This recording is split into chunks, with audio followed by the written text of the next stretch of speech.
I must hurry before Ron's class starts. It's all about groups and group dynamics. I must remember that groups are collections of two or more people who work with one another regularly to achieve one or more common goals. Of course, organizations involve interrelationships within and between groups, both within and outside an organization. What was that? The mayor of Louisville. Yes, light of my life. I won't forget the X on the way home. I gotta hang up now. The organizational behavior class is about to begin. Hi, Alfie, me little great mate.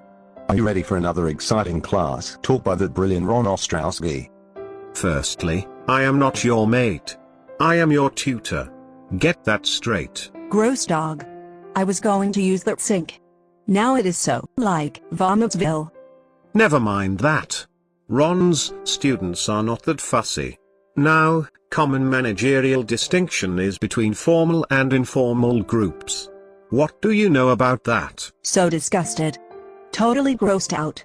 I will have to go to the staff kitchen. Formal groups are official groups that are designated by formal authority to serve a specific purpose, and employees are assigned positions, for example, supervisor or foreman. Splendid. Of course, informal groups are groups that emerge unofficially and are not formally designated as parts of the organization. Yeah, they are groups based on friendship forming or common interests. And they help with job achievement and with satisfying individual needs.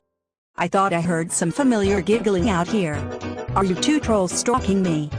Did you know, sister dear, that people orient themselves towards one another based on their needs to express and receive feelings of inclusion, control and affection? Homogeneous groups tend to perform better when group tasks are simple and defined. And greater diversity, called that heterogeneity, is beneficial when group tasks are complex and varied. Of course, status is the indication of a person's relative rank, worth or standing within a group. Status incongruence occurs when a person's expressed status within a group is inconsistent with his or her standing in another context. This can cause problems such as stress. The size of a group can make a difference to its effectiveness. Whilst there is no magic number as a general rule for problem-solving groups, the best size is between 5 and 7. I am so going back into the classroom. You two trolls better leave before someone sees you and tells you to get lost. You look so angry. What's up? The mayor of Louisville, Alan, and his disgusting flea-bitten know-it-all mutt. You won't believe what the dog has done to the sink. I will report the matter. Meanwhile, you should use the staff kitchen.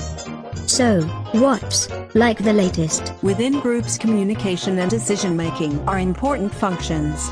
The dynamics of groups will affect the quality of decision-making and communication and vice versa. I see that.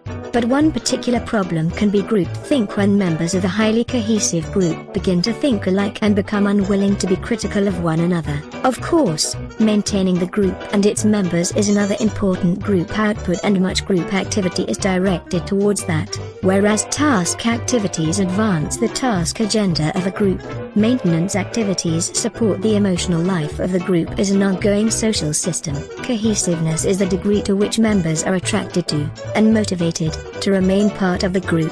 Now on Ostrowski's students. You should remember for the exam Tuckman's 5 stages of group development. Forming is Tuckman's first stage of group development, in which primary concern is initial entry of members to group. I am so out of my comfort zone. Storming is the second stage of group development, involving periods of high emotion and tension among group members. Initial integration, or norming, is the third stage of group development, at which the group begins to come together as a coordinated unit. Total integration or performing is the fourth stage of group development, which sees the emergence of a mature, organized and well-functioning group. And finally, adjourning is the fifth stage of group development, in which members of the group disband when the job is done. Are you done? No. If any of you students have not done your weekly revision of the topics covered, then I suggest, with the greatest respect, that you start worrying. Get with the program and hit the books. You passing or failing depends on it.